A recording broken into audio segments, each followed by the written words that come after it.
Capítulo 6. Quando eu tinha 18 anos, meu tio Paul, em homenagem a quem recebi meu nome, morreu de um ataque do coração.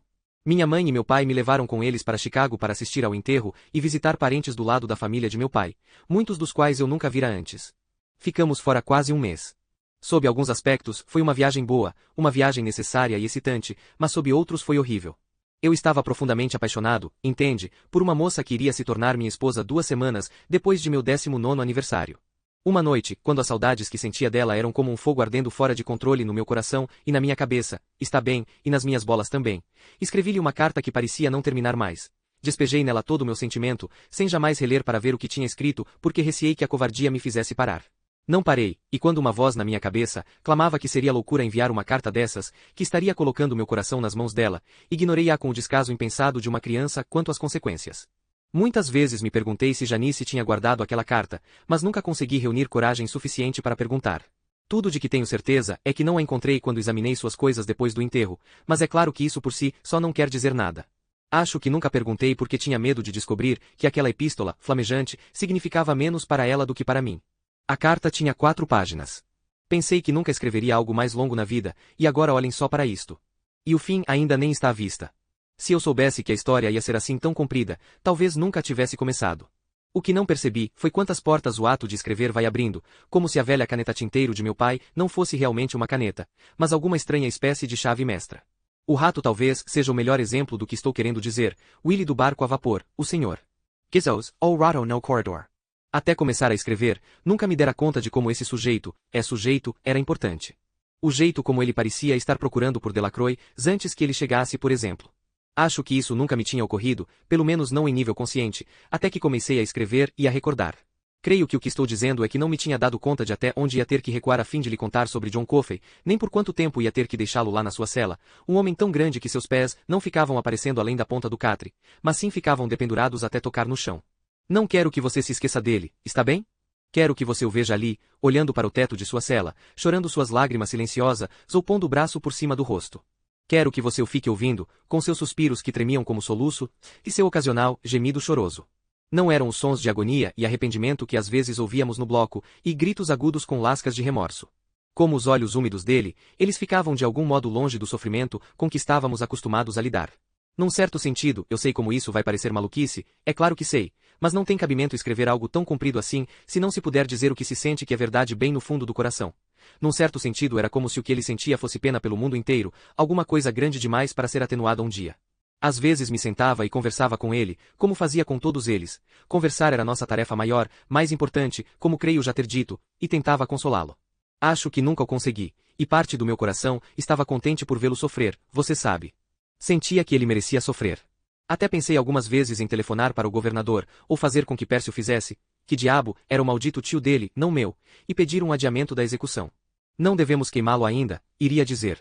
Ele ainda está sofrendo muito, sendo roído por dentro, a dor revirando-se nas suas entranhas, como uma boa haste afiada. Dê-lhe mais uns 90 dias, excelência. Deixe-o continuar a fazer a si próprio, o que nós não lhe podemos fazer. É esse John Coffey, que preciso que você guarde num canto da sua mente, enquanto trato de retomar a história. Aquele John Coffey deitado no catre, aquele John Coffey que tinha medo do escuro talvez com boa razão, pois não seria possível que no escuro, 2 vultos com cachos louros, não mais menininhas, mas arpias vingadoras, estivessem esperando por ele? Aquele John Coffey, cujos olhos se estavam sempre vertendo lágrimas, como o sangue de um ferimento que nunca pode cicatrizar.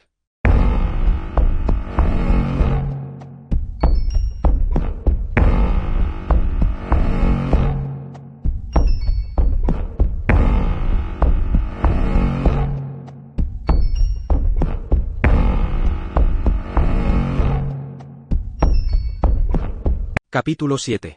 Então o cacique foi queimado e o presidente saiu andando, pelo menos até o bloco C, que era o lar da maioria dos 150 condenados, à prisão perpétua em Cold Mountain. Perpétua para o presidente, acabou sendo 12 anos. Ele morreu afogado na lavanderia da prisão, em 1944. Não na lavanderia da prisão em Cold Mountain, pois ela foi fechada em 1933. Acho que para os detentos, não fez muita diferença. Muros são muros, como dizem os presos, e a velha fagulha era tão letal na sua própria pequena câmara da morte feita de pedra, como tinha sido no depósito em Cold Mountain. Quanto ao presidente, alguém o enfiou de cabeça numa pipa de fluido de lavagem a seco e o segurou ali dentro. Quando os guardas o retiraram, seu rosto tinha desaparecido quase por completo. Tiveram que confirmar sua identidade pelas impressões digitais. No final das contas, talvez tivesse sido melhor para ele na velha fagulha. Mas se tivesse sido assim, ele não teria tido aqueles 12 anos adicionais, não é?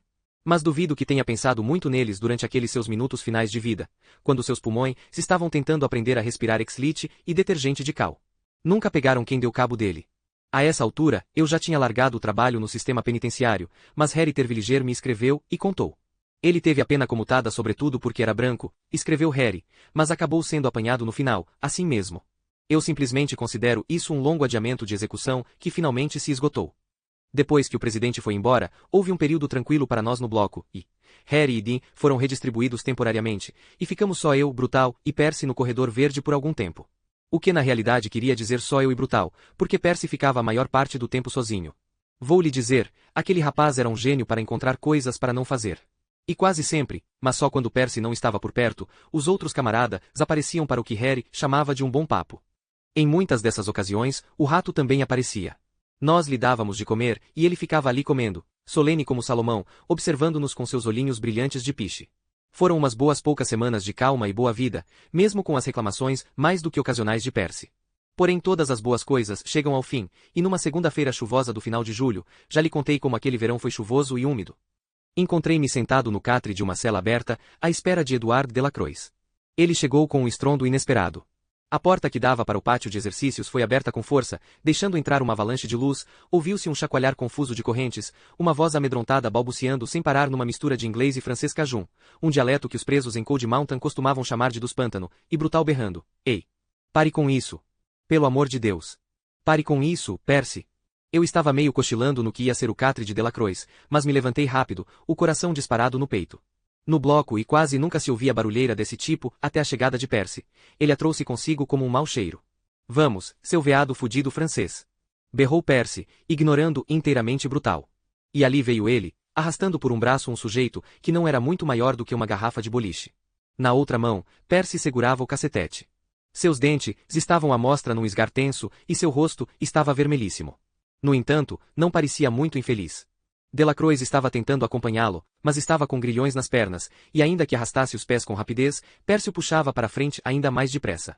Saltei de dentro da cela bem a tempo de segurá-lo quando ele caiu, e foi assim que Deu e eu fomos apresentados.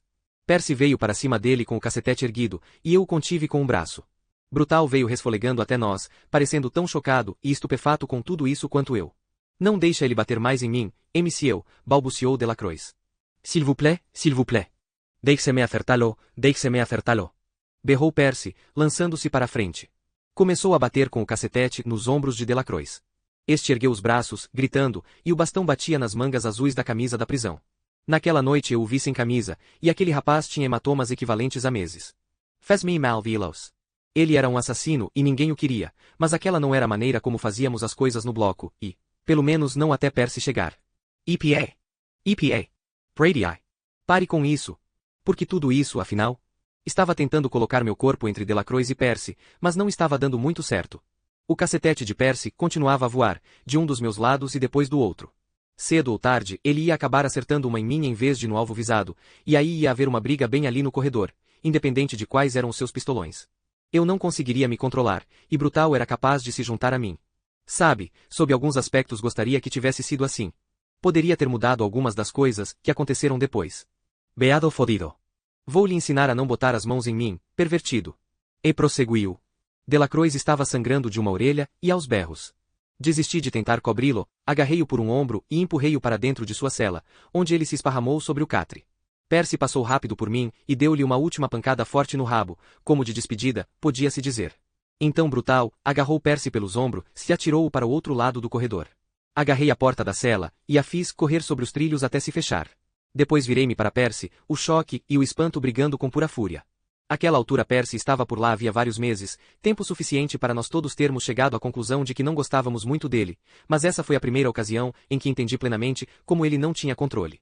Ficou me olhando, não inteiramente sem medo, nunca tive qualquer dúvida de que ele, no fundo do coração, era um covarde, mas ainda confiante em que seus pistolões o protegeriam. Nisso ele estava certo. Desconfio que há pessoas que não compreenderiam por que era assim, mesmo depois de tudo o que falei, mas seriam pessoas que só conhecem a expressão Grande Depressão pelos livros de história. Mas se estivesse nela, era muito mais do que uma expressão num livro, e se tivesse um emprego fixo, meu irmão, você faria praticamente qualquer coisa para mantê-lo. A essa altura, o rosto de Percy estava perdendo um pouco da cor, mas suas bochechas ainda estavam coradas e seus cabelos, geralmente penteados para trás e lustrosos de brilhantina, tinham caído sobre a testa. Em nome dos céus, a que se deve tudo isso? Perguntei. Eu nunca tive um preso espancado no meu bloco antes. Aquele viadinho canalha tentou pegar no meu pau quando o puxei para fora do camburão, disse Percy. Ele mereceu, e eu faria de novo. Olhei para ele, pasmo demais para falar. Não podia imaginar o mais agressivo dos homossexuais, neste vasto mundo de Deus, fazendo o que Percy acabará de descrever. A iminência de se mudar para um quarto com grades no corredor verde via de regra, não punha nem o mais pervertido dos presos num estado de excitação sexual. Olhei de volta para Delacroix, encolhido de medo no catre, com os braços ainda erguidos para proteger o rosto. Tinha algemas nos pulsos e uma corrente, prendendo os tornozelos um ao outro. Depois me virei para Percy. Saia daqui, disse eu. Mais tarde vou querer falar com você. Você vai pôr isso no seu relatório? Perguntou num tom truculento. Porque se for, eu também posso fazer o meu próprio relatório, você sabe. Eu não queria fazer um relatório, só queria que ele sumisse da minha vista. Disse isso para ele. O assunto está encerrado, concluí. Vi que Brutal me estava olhando com ar de desaprovação, mas não tomei conhecimento. Vamos, saia daqui. Vá à administração, e diga a eles que o mandaram ler carta se ajudar na sala dos pacotes. Claro. Tinha recuperado sua compostura, ou melhor, a arrogância agressiva que nele passava por compostura. Com as mãos macias, brancas e pequenas, as mãos de uma mocinha no princípio da adolescência, podia-se pensar, tirou os cabelos da testa, assentando-os para trás, e depois se aproximou da cela. Delacroix o viu, e se encolheu ainda mais no catre, falando confusamente numa mistura de inglês e francês mestiço. Não terminei com você, Pierre, disse ele, e então deu um salto, quando uma das mãos enormes de Brutal se abateu sobre seu ombro. Terminou, sim, falou Brutal. Agora vá embora. Vrespirar puro. Você não me mete medo, sabia? Retruca Percy. Nem um pouco. Voltou os olhos para mim. Nenhum de vocês. Mas nós lhe dávamos medo, sim. Dava para ver isso nos olhos dele, claro como o dia, e isso o tornava ainda mais perigoso. Um sujeito como Percy, nem ele mesmo sabe o que pretende fazer de um minuto para outro, de um segundo para outro. Naquele exato instante, o que fez foi dar meia volta e sair pelo corredor com passadas grandes e arrogantes. Tinha mostrado ao mundo, e Deus era testemunha, o que acontecia quando francesinhos esqueléticos e meio carecas tentavam pegar no seu pau e estava deixando o campo vitorioso. Fiz meu discurso de praxe sobre como tínhamos o rádio, Make Believe Bauron e Our Gal Sunday, e como trataríamos 100% bem se ele fizesse o mesmo conosco. Essa pequena homilia não foi o que se poderia chamar um dos meus maiores sucessos. Ele chorou o tempo todo, sentado encolhido no pé do catre, o mais longe de mim que podia ficar sem chegar a sumir no canto. Cada vez que eu me movia ele se encolhia, e creio que ele não ouviu uma palavra de cada 6. O que provavelmente foi até bom. De qualquer modo, não creio que essa homilia em particular fizesse muito sentido. 15 minutos depois, tinha voltado para minha mesa, diante da qual estava sentado um Brutus Ovel com ar perturbado, lambendo a ponta do lápis que mantínhamos junto do livro de visitantes. Você quer parar com isso antes que fique envenenado, pelo amor de Deus? Pedi a ele. Deus do céu, disse ele, largando o lápis. Nunca mais quero ter outra confusão, dessas com um preso chegando ao bloco. Meu pai costumava sempre dizer que as coisas vêm de 3 em 3, disse eu. Bem, espero que seu pai esteja dizendo merda sobre esse assunto, disse Brutal, mas é claro que não. Houve uma ventania quando John Coffey chegou, e uma tempestade completa, quando Wild Bill se juntou a nós. É engraçado, mas as coisas de fato parecem vir de 3 em 3. A história de nossa apresentação a Wild Bill, como ele foi para lá tentando cometer um homicídio, é algo a que chegarei em breve. Fique prevenido. Que história é essa de Delacroix querendo pegar no pau dele? Perguntei. Brutal rosnou. Ele estava preso pelos tornozelos, e o velho Percy estava apenas puxando-o para fora depressa demais, foi só isso. Ele tropeçou, e começou a cair ao sair do carro. Colocou as mãos para a frente do mesmo jeito que faria qualquer pessoa ao começar a cair, e uma delas raspou a frente das calças de Percy. Foi inteiramente acidental. Você acha que Percy percebeu isso? Indaguei. Será que ele estava usando isso como desculpa, porque estava com vontade de bater um pouco em Delacroix? Mostrar a ele quem manda por aqui? Brutal assentiu com a cabeça lentamente. Acho que provavelmente foi isso. Então precisamos ficar de olho nele, disse eu, passando as mãos nos cabelos. Como se o trabalho já não fosse duro o bastante. Meu Deus, detesto isso. Eu o detesto. Eu também. E quer saber de uma coisa, Paul? Não o entendo. Ele tem seus pistolões, isso eu entendo muito bem, mas por que os usaria para conseguir um emprego na porra do corredor verde? Ou aliás, em qualquer lugar no sistema penitenciário do estado? Por que não como assessor no Senado estadual, ou o sujeito que marca os compromissos do vice-governador? Sem dúvida, os parentes dele poderiam ter-lhe conseguido algo melhor se ele tivesse pedido, então por que aqui? Sakuri Akabika. Não sabia. Havia uma porção de coisas que eu não sabia naquela época. Acho que eu era ingênuo.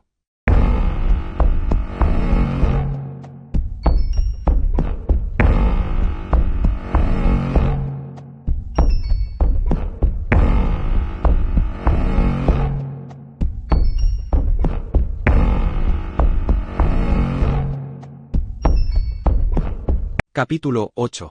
Depois disso, as coisas tornaram a voltar ao normal, pelo menos por algum tempo. Na sede do condado, o Estado se preparava para levar John Coffey a julgamento, e o xerife do condado de Trapingus, Homer Cribus, estava descartando a ideia de que uma turba de linchamento poderia apressar um pouco que se fizesse justiça. Nada disso tinha importância para nós, no bloco, e ninguém prestava muita atenção às notícias. De um certo modo, a vida no corredor verde era como a vida numa sala à prova de som. De vez em quando se ouviam murmúrios que eram explosões no mundo exterior, mas isso era praticamente tudo. Eles não iriam se apressar com John Coffey, pois queriam ter certeza do que lhe ia acontecer. Em algumas ocasiões, Percy ficou implicando com Delacroix, e na segunda vez, puxei-o para um lado e lhe disse que viesse ao meu escritório. Não era minha primeira entrevista com Percy a respeito do seu comportamento, e não seria a última, mas era motivada pelo que era provavelmente meu entendimento mais claro sobre o que ele era. Ele tinha o coração de um menino cruel, que não vai ao jardim zoológico para estudar os animais, mas para poder jogar pedras neles dentro das jaulas. Você vai ficar longe dele daqui por diante, entendeu? Disse eu. A menos que eu lhe dê uma ordem específica, simplesmente trate de ficar longe dele. Percy penteou os cabelos para trás, depois os assentou com suas doces mãozinhas. Aquele rapaz simplesmente adorava tocar nos cabelos. Não estava fazendo nada a ele, falou. Só estava perguntando como se sentia sabendo que tinha queimado alguns bebês, foi só isso. Percy dirigiu-me um olhar inocente, de olhos bem abertos. Você vai parar com isso, ou vai haver um relatório? Retruquei. Ele deu uma risada. Faça o relatório que quiser, disse. Aí eu vou e faço o meu. Exatamente como lhe disse quando vim para cá. Vamos ver quem acaba melhor. Inclinei-me para frente, as mãos cruzadas sobre a mesa, e falei num tom que quis que parecesse com o de um amigo, fazendo uma confidência. Brutus Ovel não gosta muito de você, disse eu. E quando Brutal não gosta de alguém, ele costuma fazer seu próprio relatório. Ele não é muito bom com a caneta, e não consegue parar de lamber a ponta do lápis, de modo que ele tende a fazer seu relatório com os punhos. Será que você entende o que isso significa? O sorrisinho complacente de Percy se desfez. O que você está tentando dizer? Não estou tentando dizer nada. Eu disse. E se você falar com qualquer dos seus amigos sobre esta conversa, direi que você inventou tudo. Olhei para ele com os olhos bem abertos e sérios. Além disso, estou tentando ser seu amigo, Percy. Como dizem para quem é sábio, uma palavra basta. E por que você iria querer se meter com Delacroix? Ele não vale a pena. E durante algum tempo, isso funcionou. Houve paz. Umas 2 vezes eu pude até mandar Percy junto com Dean e Harry, quando chegava a hora de Delacroix tomar banho. Tínhamos o rádio de noite, Delacroix começou a se descontrair um pouco e entrar na rotina do bloco, e houve paz. Então, numa noite, ouvi-o dando risadas. Harry Tervilliger estava na mesa da guarda, e logo ele também estava rindo. Levantei-me e fui até a cela de Delacroix para ver do que ele podia estar rindo. Olhe, capitão. Disse quando me viu. Eu domestiquei um rato. Era Willy do barco a vapor. Ele estava dentro da cela de Delacroix. Mais do que isso, estava sentado no ombro de Delacroix e olhando calmamente para fora, através das grades, para nós, com seus olhinhos de piche. A cauda estava enroscada em volta das patas e tinha uma aparência de paz total. Quanto a Delacroix, meu amigo, você não diria que era o mesmo homem que ficava encolhido e tremendo no pé do catre uma semana antes. Parecia minha filha numa manhã de Natal, quando descia a escada e via os presentes. Olhe para isso. Disse Delacroix. O rato estava sentado no seu ombro direito. Delacroix esticou o braço esquerdo. O rato subiu depressa até o topo da cabeça de Delacroix, usando os cabelos, que eram suficientemente espessos na parte de trás, pelo menos, para subir. Depois ele desceu depressa pelo outro lado, fazendo Delacroix rir quando a cauda lhe fez cócegas no pescoço. O rato correu por seu braço todo, até o pulso, depois se voltou e deu uma corridinha de volta, até o ombro esquerdo de Delacroix, que enroscou a cauda novamente em torno dos pés. Macacos me mordam, disse Harry. Eu o treinei para fazer isso, disse Delacroix com orgulho. Pensei cá comigo, pois sim que você fez isso, mas fiquei com a boca fechada. O nome dele é Sr. Gizzos. Nada disso, falou Harry de bom humor. É Willy do barco a vapor, como no desenho animado. O chefe Ovel o batizou. É Sr. Gizzos, replicou Delacroix. Em qualquer outro assunto, ele lhe diria que merda era mel, se você quisesse que ele dissesse isso, mas no que se referia ao nome do rato, ele estava inteiramente decidido. Ele sussurrou isso no meu ouvido. Capitão, pode me dar uma caixa para o meu rato, para que ele possa dormir aqui comigo? Sua voz começou a ficar com aquele tom de choramingo que eu já ouvira 1000 vezes antes. Vou colocá-lo debaixo do meu catre, e ele não vai dar nem um tiquinho de trabalho, nem um só. Seu inglês fica muito melhor quando você quer alguma coisa, disse eu, procurando ganhar tempo. Oh, murmura Harry, me catokendo com o cotovelo. Aí vem encrenca. Mas Percy não me pareceu significar encrenca, não naquela noite. Não estava passando as mãos pelos cabelos, nem brincando com o cacetete, e o botão de cima da camisa do uniforme estava desabotoado. Foi a primeira vez em que o vi assim, e era impressionante a diferença que uma coisinha dessas podia fazer. Mais do que tudo, porém, o que me impressionou foi a expressão no rosto dele. Havia tranquilidade nele.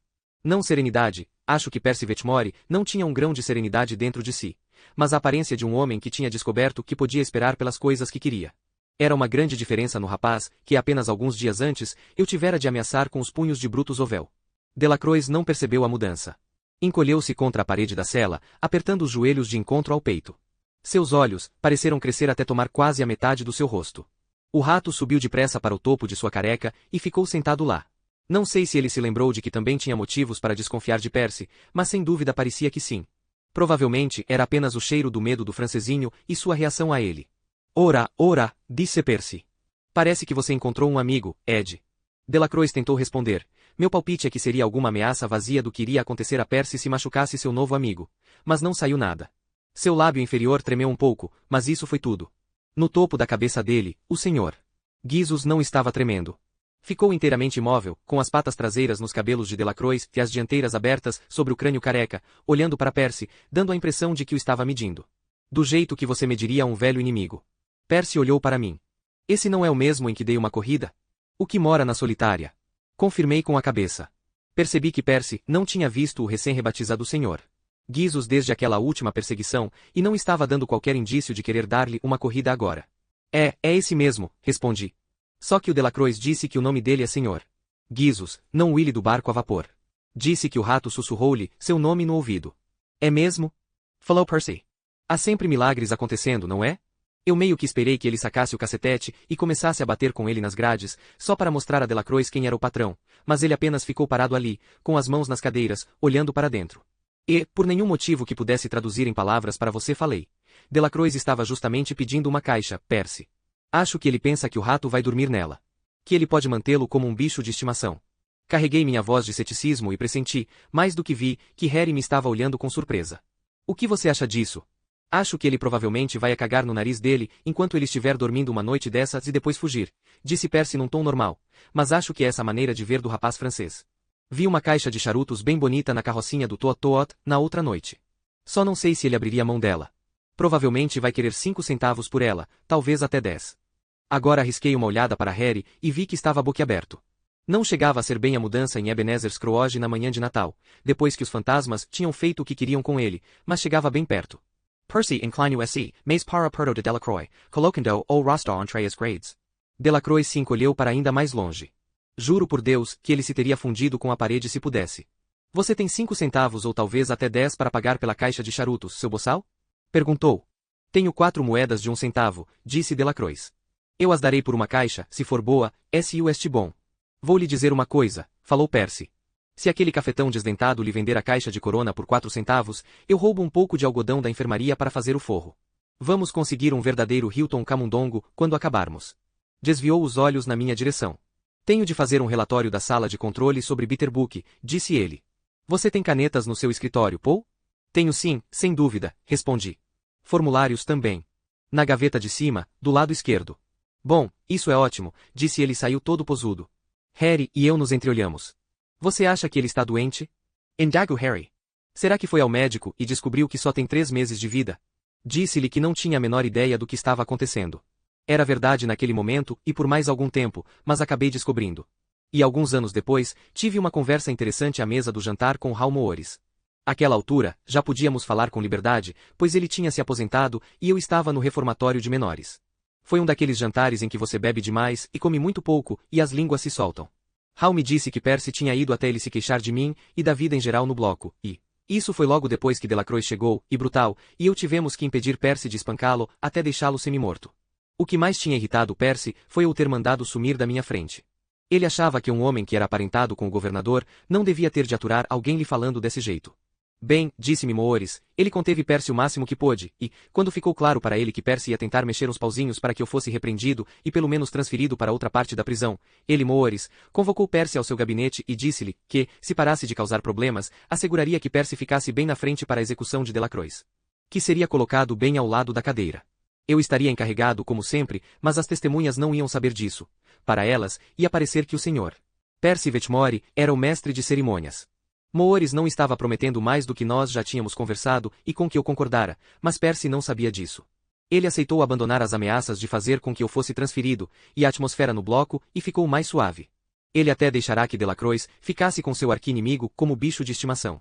É espantoso como certos homens podem mudar com o incentivo certo. No caso de Percy, tudo que o diretor Moores tivera de oferecer foi a oportunidade de acabar com a vida de um francesinho careca.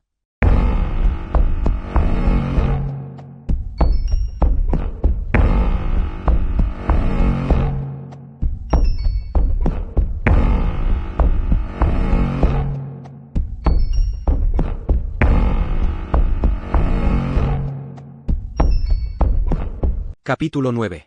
Toot achou que 4 centavos era muito pouco por uma caixa de charutos Corona de primeira, e nisso provavelmente ele tinha razão, pois caixas de charuto eram bens altamente valiosos na prisão. Podiam-se guardar ali 1000 objetos diferentes, o cheiro era agradável, e havia nelas alguma coisa que lembrava aos nossos fregueses como era ser um homem livre. Porque cigarros eram permitidos na prisão, mas charutos não, eu imagino. Dean Stanton, que a essa altura estava de volta ao bloco, acrescentou 1 centavo ao bolo, e eu também dei 1. Quando ainda assim Toot se mostrou relutante, Brutal pressionou-o, primeiro dizendo que ele devia se sentir envergonhado de ser assim tão sovina, depois prometendo que ele, Brutus Ovel, pessoalmente colocaria aquela caixa de Corona de volta nas mãos de Toot no dia seguinte à execução de Delacroix. 6 centavos podem ou não ser suficientes, se você estivesse falando de vender essa caixa de charutos, nós poderíamos ter uma boa discussão em torno disso, falou Brutal. Mas você tem que reconhecer que é um ótimo preço pelo aluguel dela. Ele vai deixar o corredor dentro de 1 mês, 6 semanas no máximo. Ora, essa caixa vai estar de volta na prateleira debaixo da sua carrocinha, quase, antes de você se dar conta de que ela sumiu. Ele pode conseguir que um juiz de coração mole lhe dê um adiamento e ainda estar aqui para cantar, caso os velhos conhecidos fossem esquecidos. Disse Toot, mas sabia que não era assim, e Brutal sabia que ele sabia. O velho Toot empurrava aquela maldita carrocinha com citações bíblicas por Cold Mountain praticamente desde os tempos do correio a cavalo e tinha muitas fontes, melhores do que as nossas, achava eu então. Ele sabia que Delacroix não contava mais com nenhum juiz de coração mole. Só podia esperar pelo governador, o qual, como norma, não concedia clemência a pessoas que tinham assado meia dúzia de seus eleitores. Mesmo que ele não consiga um adiamento, aquele rato vai ficar cagando na caixa até outubro, talvez até o dia de ação de graças, argumentou Toot, mas Brutal podia ver que ele estava afrouxando. Quem vai comprar uma caixa de charutos que um rato andou usando como privada? Ora, puxa vida, disse Brutal. Isso é a coisa mais idiota que eu já ouvi você falar, Toot. Quer dizer, essa ganha o prêmio. Em primeiro lugar, Delacroix vai manter a caixa tão limpa que vai dar até para comer um jantar de luxo nela. Do jeito que ele adora aquele rato, ele a limparia lambendo se fosse preciso. Devagar com essa conversa, disse Toot, franzindo o nariz. Em segundo lugar, continuou Brutal, merda de rato não é grande coisa. São apenas umas bolotinhas pequenas e duras, parece chumbo de matar passarinho. Pode sacudir que sai tudo. Nada demais. O velho Toot sabia que era melhor não levar seus protestos longe demais. Estava ali há bastante tempo para saber quando podia se permitir ficar de frente para a brisa e quando era melhor curvar-se ante o furacão. Isso não era bem um furacão, mas nós, os de uniforme azul, gostávamos do rato e gostávamos da ideia de que Delacroix ficasse com ele, e isso significava que era pelo menos um vento de tempestade. Assim, Delacroix conseguiu sua caixa e Percy manteve sua palavra. 2 dias depois, o fundo estava forrado com pedaços macios de algodão retirados da enfermaria. Percy os entregou pessoalmente, e pude ver o medo nos olhos de Delacroix quando esticou a mão através das grades para recebê-los. Estava com medo de que Percy agarrasse sua mão e lhe quebrasse os dedos.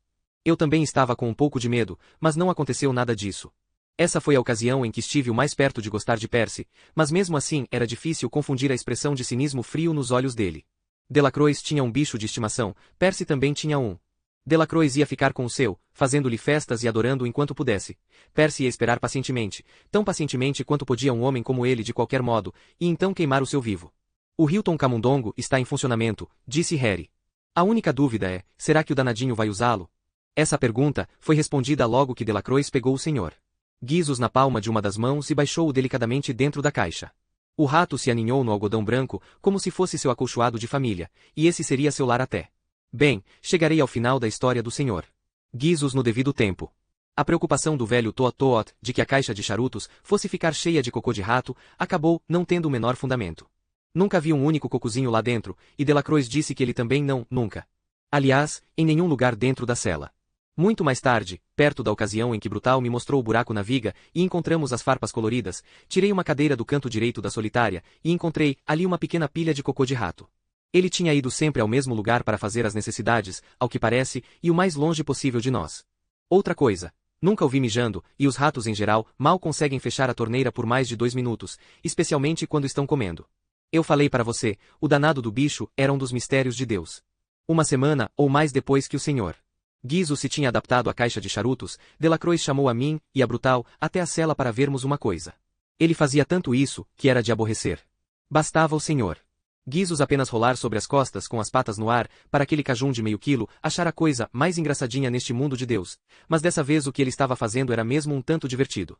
Delacroix tinha praticamente sido esquecido pelo mundo depois da sua condenação, mas tinha um parente, acho que era uma tia velha solteirona, que lhe escrevia uma vez por semana. Ela também lhe tinha mandado um saco enorme de balas de hortelã, do tipo que hoje é vendido com o nome de Canada Mints. Pareciam grandes pastilhas cor-de-rosa. Delacroix, naturalmente, não tinha permissão para ficar com o saco todo de uma vez. Era um saco de 2,5 kg, e ele as teria devorado até que tivesse de ir para a enfermaria com dor de estômago. Como quase todos os assassinos que tivemos no bloco, ele não tinha a menor percepção do que era moderação. Nós lhe dávamos meia dúzia de cada vez, e mesmo assim, só quando ele se lembrava de pedir. Quando chegamos lá, o Sr. Guizos estava sentado ao lado de Delacroix no catre, segurando uma daquelas balas de hortelã nas patas e mastigando feliz da vida. Delacroix estava simplesmente extasiado de alegria. Estava como um pianista clássico, vendo seu filho de 5 anos tocar hesitantemente seus primeiros exercícios. Mas não me entenda mal, era engraçado, divertido de verdade. A bala tinha quase a metade do tamanho do Sr. Guizos, e a barriga de pelo branco já estava distendida por causa dela. Tire dele, Ed, disse Brutal, meio rindo, meio horrorizado. Deus do céu, ele vai comer até estourar. Posso sentir o cheiro dessa hortelã até aqui. Quantas você deixou que ele comesse? Essa é a segunda, disse Delacroix, olhando um pouco nervoso para a barriga do Sr. Guizos. Você acha mesmo que ele, sabe, vai estourar as vísceras? Pode ser, disse Brutal. Para Delacroix, isso foi suficientemente autoritário. Estendeu a mão para pegar a bala comida pela metade. Esperei que o rato lhe desse uma última mordidinha, mas o Sr. Guizos entregou aquela bala, ou o que restava dela pelo menos, tão obedientemente quanto possível. Olhei para Brutal, e ele abanou um pouco a cabeça como para dizer não, ele também não entendia. Então o Sr. Guizos jogou-se dentro da caixa, e ficou ali deitado de lado, com um jeito de cansaço que fez nós três rirmos. Depois disso, nos acostumamos a ver o rato sentado ao lado de Delacroix, segurando uma bala de hortelã e mastigando-a com a mesma finura de uma velha senhora num chá das 5, os dois cercados pelo que eu depois senti naquele buraco na viga. O cheiro meio acre e meio doce de bala de hortelã. Há mais uma coisa para lhe contar sobre o Sr. Guizos antes de passar para a chegada de William Wharton, que foi quando o ciclone realmente baixou sobre o bloco, e, cerca de uma semana depois do incidente das balas de hortelã, perto da época em que tínhamos praticamente chegado à conclusão de que, em outras palavras, Delacroix não ia entupir seu bicho de estimação até matá-lo, o francês me chamou à cela. Estava sozinho naquele momento, já que Brutal estava no almoxarifado por alguma razão, e de acordo com o regulamento, em tais circunstâncias eu não devia me aproximar de nenhum preso. Mas como eu provavelmente seria capaz de atirar Delacroix a 20 metros de distância, com uma só mão num dia bom, resolvi violar a regra e ver o que ele queria. Olhe só isso, chefe Edgecombe, disse ele. O senhor vai ver o que o Sr. Guizos sabe fazer. Estendeu a mão por trás da caixa de charutos e tirou de lá um pequeno carretel de madeira. Onde você conseguiu isso? Perguntei, embora achasse que sabia. Na realidade, só havia uma pessoa de quem ele podia tê-lo conseguido. O velho Toot, respondeu. Observe isso. Já estava observando, e pude ver o Sr. Guizos na caixa, ficando de pé, com as patinhas da frente apoiadas na borda, os olhos negros fixos no carretel que Delacroix se estava segurando entre o polegar e o indicador da mão direita. Senti um calafrio esquisito subir-me pelas costas. Nunca tinha visto um mero rato prestar atenção em alguma coisa com tanta concentração, com tanta inteligência. Eu não acredito que o Sr. Guizos fosse um visitante sobrenatural, e se lhe dei essa impressão, peço desculpas, porém nunca duvidei de que ele fosse um gênio da sua espécie. Delacroix se inclinou e fez o carretel sem linha rolar pelo chão da cela. Ele foi com facilidade, como um par de rodas unidas por um eixo. O rato saiu da caixa num segundo e foi pelo chão atrás dele, como um cão atrás de um pedaço de pau. Fiz uma exclamação de surpresa, e Delacroix abriu um grande sorriso.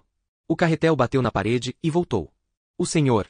Gizos contornou-o e empurrou-o de volta para o catre, trocando de uma extremidade para outra do carretel, sempre que ele parecia que ia sair do rumo. Empurrou o carretel, até que bateu no pé de Delacroix. Então ergueu os olhos por um momento, como se querendo certificar-se de que Delacroix não tinha tarefas mais urgentes para ele, alguns problemas de aritmética para resolver, talvez, ou algumas declinações em latim. Aparentemente tranquilizado a esse respeito, o senhor Gizos voltou para a caixa de charutos e se acomodou dentro dela novamente. Você lhe ensinou isso? Falei.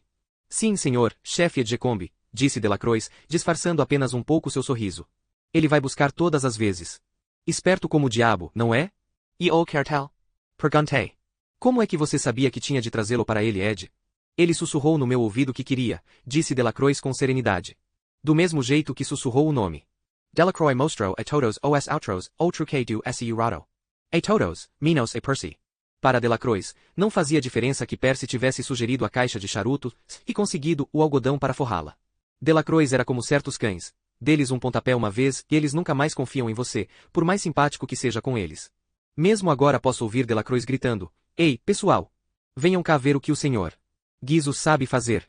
E eles indo lá num grupo vestido de azul. Brutal, Harry, Dean, até mesmo Bill Dodge. Todos tinham ficado devidamente impressionados também, assim como eu.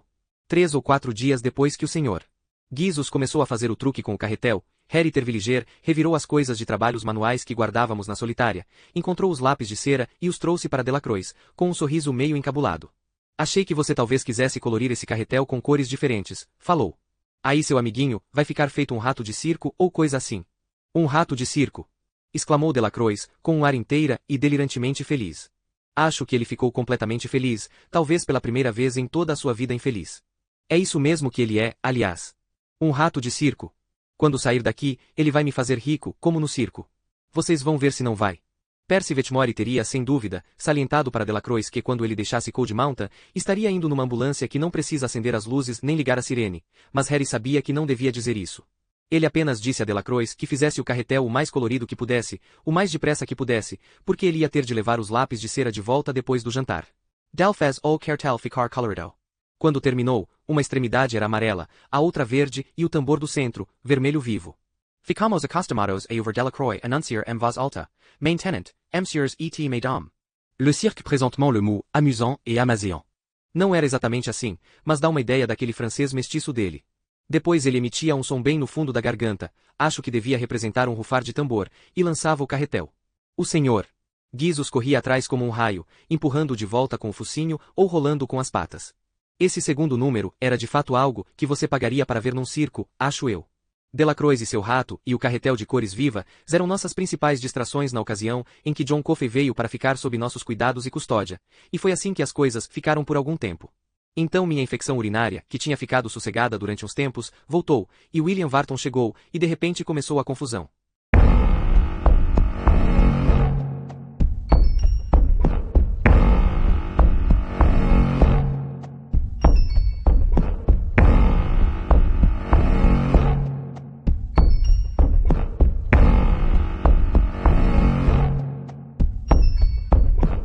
Capítulo 10. A maioria das datas já me fugiu da cabeça. Suponho que poderia pedir à minha neta Daniele que procurasse algumas nos arquivos velhos dos jornais, mas para que isso ia servir? As mais importantes delas, como o dia em que fomos até a cela de Delacroix e encontramos o rato sentado no seu ombro, ou o dia em que William Wharton chegou ao bloco e quase matou Dee Stanton, não estariam nos jornais de qualquer modo. Talvez seja melhor ir como estou indo. No final, acho que as datas não têm muita importância, se você conseguir se lembrar das coisas que viu e as mantiver na ordem certa. Sei que as coisas ficaram um pouco amontoadas. Quando os papéis da DD de Delacroix finalmente chegaram do escritório de Curtis Anderson, fiquei espantado de ver que a data para o encontro do nosso amigo Cajun com a velha fagulha tinha sido antecipada em relação a que nós estávamos esperando, uma coisa que era quase inaudita, mesmo naqueles dias quando não se tinha que mover o céu e a terra toda para executar um homem. Acho que era uma questão de 2 dias, de 27 de outubro para 25. Não me recordo da data exata, mas sei que é quase isso. Lembro-me de ter pensado que Toot ia receber de volta sua caixa de corona mais cedo do que esperava. Nesse meio tempo, Wharton veio juntar-se a nós depois do que esperávamos. Primeiro, seu julgamento levou mais tempo do que pensavam as fontes de Anderson, geralmente confiáveis. Logo iríamos descobrir que, quando se tratava de Wild Billy, nada era confiável, inclusive nosso método de controle de presos, comprovado pelo tempo e supostamente a prova de tudo. Segundo, depois de ter sido declarado culpado, isso pelo menos seguiu o roteiro, foi levado para o Hospital Geral de Indianola para fazer uns exames. Durante o julgamento, ele sofrerá várias supostas convulsões, e em 2 ocasiões, sérias o bastante para que caísse no chão e ali ficasse se sacudindo, se debatendo e batendo com os pés nas tábuas do assoalho. O advogado de Varton, designado pelo juizado, alegou que ele padecia de lapsos de epilepsia e que tinha cometido seus crimes num estado de perturbação mental. A promotoria alegou que as convulsões eram uma encenação barata de um covarde desesperado por salvar sua própria vida. Depois de observar os chamados lapsos de epilepsia de perto, o júri concluiu que as convulsões eram uma farsa. O juiz concordou, mas depois que foi dado o veredito, ordenou uma série de exames antes de pronunciar a sentença. Só Deus sabe por quê, talvez ele estivesse apenas curioso. É um mistério inexplicável que Varton não tivesse fugido do hospital, e a ironia de que a mulher do diretor Moores, Melinda, estava no mesmo hospital ao mesmo tempo, não passou despercebida a nenhum de nós. Mas o fato é que não fugiu. Suponho que eles o tenham rodeado de guardas, e talvez ele ainda tivesse esperança de ser declarado legalmente incapaz em função da epilepsia, se é que tal coisa existe. Não foi. Os médicos não encontraram nada de errado com seu cérebro, pelo menos fisiologicamente, e Billy the Kid Varton foi finalmente mandado para Cold Mountain. Isso pode ter sido em torno do dia 16 ou 18. Minha lembrança é de que Varton chegou cerca de 2 semanas depois de John Coffey, e 1 semana, ou 10 dias, antes de que Delacroix andasse pelo corredor verde. O dia em que nosso novo psicopata se juntou a nós foi muito importante para mim. Acordei às 4 da manhã, sentindo o baixo ventre latejando, e meu pênis com uma sensação de estar muito quente, entupido e inchado. Mesmo antes de girar as pernas para fora da cama, sabia que minha infecção urinária não estava melhorando como esperado. Tinha sido uma leve melhora, só isso, e havia parado por ali. Saí para o banheiro que ficava do lado de fora da casa, para fazer o que tinha que fazer. Isso foi pelo menos 3 anos antes de instalarmos nossa primeira privada dentro de casa. E tinha chegado só até a pilha de madeira junto do canto da casa, quando me dei conta de que não podia aguentar mais. Abaixei a calça do pijama exatamente quando a urina começou a fluir, e esse fluxo foi seguido da dor mais excruciante de toda a minha vida. Expeli uma pedra da vesícula em 1956 e sei que as pessoas dizem que isso é o pior de tudo, mas essa pedra foi como um pouquinho de azia comparada àquela tortura.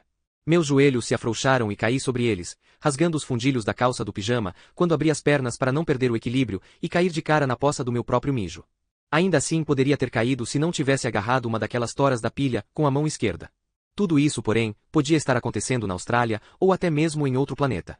Só o que me importava era a dor que me estava fazendo pegar fogo.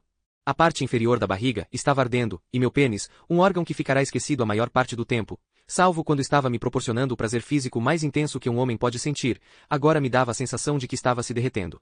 Esperei olhar para baixo e ver sangue jorrando da sua ponta, mas pareceu ser um jato perfeitamente comum de urina. Segurei-me com uma das mãos na pilha de madeira e coloquei a outra por cima da boca, concentrando-me em mantê-la fechada. Não queria acordar minha mulher de susto com um grito. Parecia que eu não ia mais parar de mijar, mas por fim o jato secou. A essa altura a dor tinha mergulhado fundo na minha barriga e nos testículos, mordendo como se fossem dentes enferrujados. Por um longo instante, que pode ter sido quase 1 minuto, fiquei fisicamente incapaz de me levantar. Finalmente a dor começou a diminuir e pus-me de pé com esforço. Olhei para minha urina, já empapando o solo, e me perguntei se algum Deus mentalmente seria capaz de criar um mundo onde tão pouquinha umidade podia vir ao custo de uma dor tão horrenda. Pensei em avisar que estava doente e afinal ir ver o doutor Sadler. Não queria o fedor e o mal-estar dos tablets de sulfa dele, mas qualquer coisa seria preferível a ficar ajoelhado junto da pilha de madeira, tentando não gritar, enquanto meu pau informava que aparentemente tinha sido encharcado de óleo combustível e incendiado. Então, enquanto engolia uma aspirina na cozinha e escutava Jean roncando de leve no outro aposento, lembrei-me de que esse era o dia marcado para William Varton chegar ao bloco e que Brutal não ia estar lá, pois, pela escala, ele iria para o outro lado da prisão ajudar a fazer a mudança para o novo edifício do resto da biblioteca e algo que ficará para trás do equipamento da enfermaria. Uma coisa que não me fez sentir-me bem, apesar da minha dor, foi deixar Varton para Dean e Harry. Eles eram bons homens, mas o relatório de Curtis Anderson tinha indicado que William Varton era um caso excepcionalmente ruim. Esse homem simplesmente não se importa com nada, escrevera ele, sublinhando para dar ênfase. A essa altura a dor tinha cedido um pouco e pude pensar. Pareceu-me que a melhor ideia era sair cedo para a prisão. Podia chegar lá às 6, que era a hora em que o diretor Moores geralmente chegava. Ele podia fazer com que Brutus Ovel fosse redesignado para o bloco e por tempo suficiente para a recepção de Varton, e eu faria minha viagem, há muito vencida, até o médico. Na verdade, Cold Mountain ficava no meu caminho. Por 2 vezes no trajeto de 30 quilômetros até a penitenciária, aquela necessidade súbita de urinar tomou conta de mim. Em ambas as ocasiões pude parar e cuidar do problema, sem me expor a um vexame. Para começar, o tráfego nas estradas do interior, numa hora daquela, é praticamente inexistente. Nenhuma dessas duas esvaziadas foi tão dolorosa quanto aquela que me derrubara no caminho para o banheiro, mas em ambas as vezes tive de segurar a maçaneta da porta do lado do passageiro do meu pequeno Ford para me apoiar de pé, e pude sentir o suor escorrendo pelo meu rosto quente. Eu estava doente, sim, bem doente. Mas consegui chegar, entrei pelo portão sul, estacionei no meu lugar habitual e subi direto para ver o diretor. A essa altura, eram quase 6 horas. A Celta Tacerta. Hannah estava vazia. Ela não chegaria antes da relativamente civilizada hora das 7, mas a luz estava acesa no gabinete de Moores, como eu podia ver através do vidro granulado. Dei uma batida leve e abri a porta. Moores levantou os olhos, espantado por ver alguém ali àquela hora inusitada, e daria qualquer coisa para não ter sido eu quem o viu naquela condição, com seu rosto desnudado e desprotegido. Seus cabelos brancos, normalmente tão bem penteados, estavam desfeitos em chumaços e emaranhados. Quando eu entrei, ele os estava puxando e arrancando com as mãos. Os olhos estavam injetados, a pele do rosto macilenta e inchada. Sua tremedeira estava pior do que jamais vira. Ele parecia um homem que tinha acabado de voltar para casa depois de uma longa caminhada, numa noite terrivelmente fria. Hal, me desculpe, eu volto, comecei a dizer. Não, retrucou. Por favor, Paul.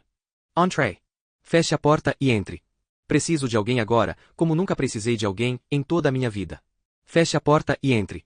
Fiz como me pediu, esquecendo-me de minha própria dor pela primeira vez desde que tinha acordado naquela manhã. É um tumor no cérebro, disse Moores.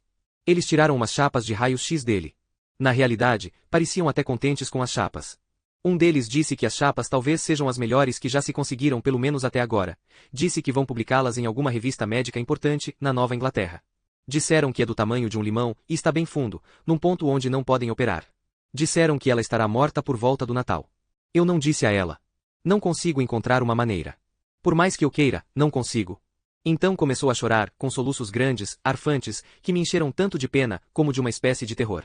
Quando um homem que é tão reservado como Hal Moores finalmente perde o controle, dá medo de se ver. Fiquei parado ali por um instante, depois fui até ele e coloquei meu braço em volta dos seus ombros. Ele se agarrou a mim com ambos os braços, como um homem que está se afogando, e começou a soluçar de encontro à minha barriga, toda a reserva levada pelas lágrimas. Mais tarde, depois que conseguiu se controlar, pediu desculpas. Pediu sem chegar bem a olhar-me nos olhos, como faz um homem que sente que deu um enorme vexame, talvez tão grande que nunca vai poder chegar a superá-lo. Um homem pode acabar odiando o camarada que o viu num estado desses. Achava que o diretor Moores estava acima disso, mas nem me passou pela cabeça tratar do assunto pelo qual tinha vindo, e quando saí do gabinete de Moores, fui andando para o bloco e em vez de voltar para o meu carro. A aspirina já estava fazendo efeito naquele momento e a dor tinha diminuído para um latejar fraco. Achei que, de um modo ou de outro, atravessaria o dia, cuidaria para que Varton estivesse instalado, checaria com Hal Moores naquela tarde e tiraria meu dia livre por motivo de saúde no dia seguinte. Pensei que o pior estava praticamente terminado, sem a mais leve ideia de que o pior daquele dia ainda não tinha nem começado.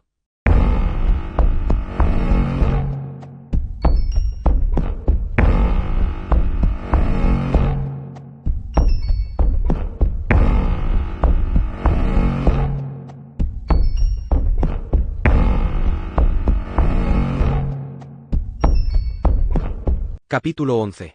Achamos que ele ainda estava dopado por causa dos exames, disse-lhe no fim daquela tarde. Sua voz estava baixa, áspera, quase um rosnado, e tinha hematomas roxos em volta do pescoço. Podia ver que falar lhe causava dor, e pensei em dizer para que deixasse para lá, mas às vezes dói mais ficar calado. Avaliei que essa era uma das tais ocasiões, e fiquei com a boca fechada. Nós todos achamos que ele estava dopado, não foi? Harry Terwilliger endossou com a cabeça. Até Percy, sentado sozinho no seu próprio grupinho soturno de confirmou com a cabeça. Brutal deu uma olhada para mim, e por um instante, nossos olhos se encontraram. Estávamos pensando basicamente a mesma coisa, que era assim que as coisas aconteciam. Você estava indo muito bem, tudo andando como mandava o figurino, você cometia um equívoco e pronto, o céu desabava na sua cabeça. Eles tinham achado que ele estava dopado, era uma presunção razoável, mas ninguém tinha perguntado se ele estava dopado. Achei que tinha visto algo a mais nos olhos de Brutal. Harry e Dean aprenderiam com o erro. Especialmente Dean, que poderia facilmente ter voltado para casa morto. Percy não aprenderia. Talvez Percy não fosse capaz de aprender. Tudo que Percy podia fazer era ficar sentado no canto, amuado porque as coisas estavam indo mal para ele novamente. Tinham sido 7 os enviados a Indianola para assumir a responsabilidade por Wild Bill Varton. Harry, Dean, Percy, 2 outros guardas na parte de trás, esqueci o nome deles, embora tenha certeza de que já o soube, mais 2 na frente. Pegaram o que costumávamos chamar de diligência, um furgão Ford que tinha sido reforçado com chapas de aço e equipado com vidros supostamente à prova de bala. Parecia uma cruza de caminhãozinho de leite com carro blindado. Harry Terwilliger estava tecnicamente chefiando a expedição. Entregou sua papelada para o xerife do condado, não Homer Cribus, mas algum outro imbecil eleito como ele imagino, que por sua vez, entregou-os ao Sr. William Wharton, in Cranqueiro extraordinaire, como poderia ter dito Delacroix. Um uniforme de presidiário de Cold Mountain tinha sido mandado antes, mas o xerife e seus homens não tinham se dado ao trabalho de fazer Varton vesti-lo, e deixaram isso para nossos rapazes.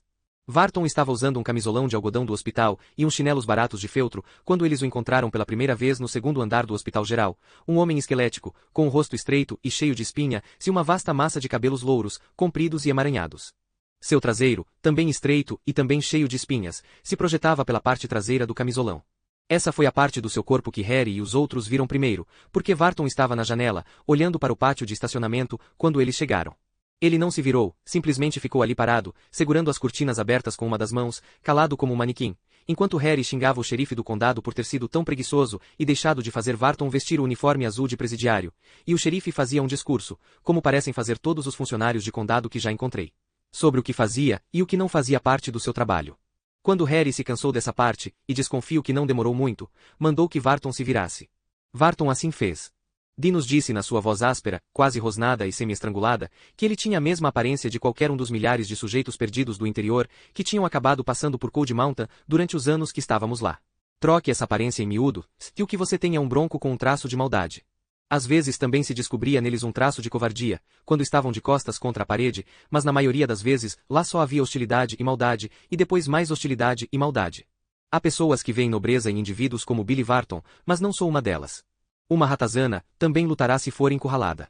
Dean comentara conosco que o rosto desse homem parecia não ter mais personalidade do que seu traseiro coberto de acne. A mandibula era frusa, os olhos distantes, os ombros caídos, as mãos dependuradas. Ele parecia estar mesmo cheio de morfina, tão apalermado como todos os drogados que já tinham visto. Ao ouvir isso, Percy deu outro dos seus acenos soturnos de cabeça. Vista isso, dissera Harry, apontando para o uniforme que estava nos pés da cama. Tinha sido retirado do papel pardo em que estava embrulhado, mas fora isso estava intocado, e ainda estava dobrado exatamente como saíra da lavanderia da prisão, com uma cueca branca de algodão enfiada numa das mangas da camisa e um par de meias brancas na outra. Varton parecia perfeitamente disposto a obedecer, mas não conseguia ir muito longe sem ajuda. Conseguiu vestir a cueca, mas quando chegou a vez das calças, ficou tentando enfiar as duas pernas no mesmo buraco. Por fim Dean o ajudou, fazendo com que seus pés fossem por onde deviam ir e depois puxando as calças para cima, fechando a braguilha e prendendo o fecho de pressão da cintura. Varton apenas ficou ali de pé, sem nem mesmo tentar ajudar, quando viu que Dean estava fazendo tudo por ele. Ficou com um olhar vago para o outro lado do quarto, as mãos frouxas, e nenhum deles sequer desconfiou de que ele estava fingindo. Não com esperança de fugir, pelo menos eu não acho que fosse isso, mas apenas com a esperança de causar o máximo de problemas quando chegasse o momento. Os documentos foram assinados. William Varton, que se tinha tornado propriedade do condado quando fora detido, agora se tornava propriedade do Estado. Foi levado pela escada de trás e através da cozinha, cercado por guardas penitenciários. Foi andando com a cabeça baixa e as mãos de dedos compridos, balançando dos lados do corpo. Na primeira vez que o boné dele caiu, Dean o colocou de volta na cabeça dele. Da segunda vez, apenas o meteu no bolso de trás da própria calça. Ele teve outra oportunidade de criar problemas na parte de trás da diligência, quando estavam pondo os grilhões nele, mas não fez nada. Se era capaz de pensar, até hoje não tenho certeza de que era, ou se era o quanto, ele deve ter pensado que o espaço era pequeno demais e os outros numerosos demais para que pudesse causar uma encrenca satisfatória. De modo que as correntes foram colocadas, uma passando entre os tornozelos e outra, comprida demais, como se acabou vendo, entre os pulsos. O trajeto até Cold Mountain levou 1 hora. Durante todo esse tempo, Varton ficou sentado no banco do lado esquerdo, bem junto da cabina, a cabeça baixa, as mãos algemadas dependuradas entre os joelhos. De vez em quando, ele cantarolava um pouco, disse Harry, e Percy saiu da fossa o suficiente para dizer que o boçal deixava escorrer saliva do lábio inferior mole, uma gota de cada vez, até fazer uma poça entre seus pés. Como um cachorro deixando pingar saliva da ponta da língua, num dia quente de verão. Quando chegaram à penitenciária, entraram pelo portão sul, e acho que passaram bem junto do meu carro. O guarda na passagem sul fez correr para trás a porta grande entre o pátio de entrada e o pátio de exercícios, e a diligência passou por ela. Era 1 hora morta no pátio de exercícios, não havia muitos homens ali fora, e a maioria dele se estava trabalhando com a enxada na horta. Devia ser a época das abóboras. Foram direto para o bloco e pararam. O motorista abriu a porta e disse a eles que ia levar a diligência até a garagem para trocar o óleo, que tinha sido um prazer trabalhar com eles. Os guardas extras foram com o veículo, 2 deles sentados na parte de trás comendo maçãs, as portas agora balançando abertas. Isso deixou Dean, Harry e Percy com um preso algemado. Devia ter sido suficiente, teria sido suficiente, se eles não tivessem sido engambelados pelo rapaz magro do interior, ali de pé no chão de terra, com a cabeça baixa e correntes nos pulsos e nos tornozelos. Fizeram-no marchar os cerca de 12 passos, até a porta que abria para dentro do bloco, e, pondo-se na mesma formação que usávamos quando estávamos escoltando presos pelo corredor verde. Harry estava do lado esquerdo, Dean do direito, e Percy estava atrás, com o cacetete na mão. Ninguém me disse isso, mas sei muito bem que ele o tinha na mão. Percy adorava aquele bastão de peroba. Quanto a mim, estava sentado no que ia ser o lar de Varton, até que chegasse a hora de ele ingressar no lugar quente. A primeira cela à direita, indo pelo corredor na direção da solitária. Estava com minha prancheta nas mãos, e só pensava em fazer meu discursinho de praxe e dar o fora dali. A dor no meu baixo ventre estava aumentando de novo, e tudo o que eu queria era ir para minha sala e esperar que ela passasse. Dean deu um passo à frente para destravar a porta. Escolheu a chave certa do molho, pendurado no seu cinto, e enfiou-a na fechadura. Varton despertou exatamente quando Dean girou a chave e puxou a maçaneta. Emitiu um grito agudo de algo ininteligível, uma espécie de grito de guerra, que fez Harry ficar temporariamente imobilizado e praticamente liquidou com Percy Vetmore para o resto do embate. Ouvi aquele grito através da porta parcialmente aberta e, inicialmente, não o associei com qualquer coisa humana. Pensei que um cachorro entrará no pátio e tinha sido machucado, que talvez algum detento mal-humorado tivesse batido nele com uma enxada. Varton ergueu os braços, deixou cair a corrente que estava pendurada entre seus pulsos por cima da cabeça de Dean e começou a estrangulá-lo com ela. Dean soltou um grito abafado e se projetou para frente, para nosso pequeno mundo iluminado por eletricidade. Varton não teve problema de ir junto com ele, até lhe deu um empurrão, o tempo todo gritando e balbuciando coisas, até dando risadas. Estava com os braços flexionados nos cotovelos, com os pulsos junto das orelhas de Dean, puxando a corrente o mais apertado que podia, movendo-a de um lado para o outro. Harry caiu sobre as costas de Varton, agarrando os cabelos louros e oleosos do nosso novo rapaz, com uma das mãos, e batendo o outro punho, com toda a força no lado do rosto de Varton. Ele tinha tanto o próprio cacetete como um revólver, mas na afobação, não sacou nenhum dos dois. É claro que tínhamos tido problemas com presos antes, mas nunca um que nos tivesse apanhado de surpresa como Varton. A astúcia do homem estava além da nossa experiência.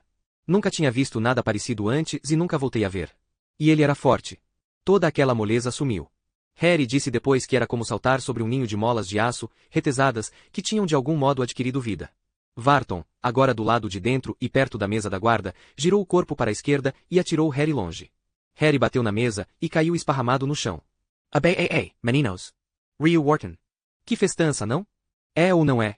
Ainda berrando e rindo, Varton continuou a estrangular Dean com a corrente. Por que não?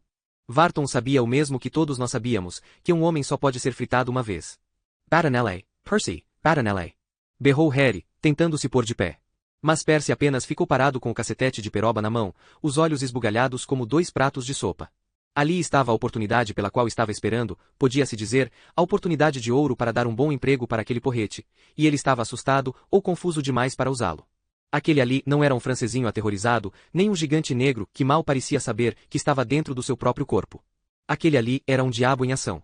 Saí da cela de Varton, deixando cair a prancheta e sacando meu ponto 38. Pela segunda vez naquele dia, tinha me esquecido da infecção que estava fazendo minha virilha arder.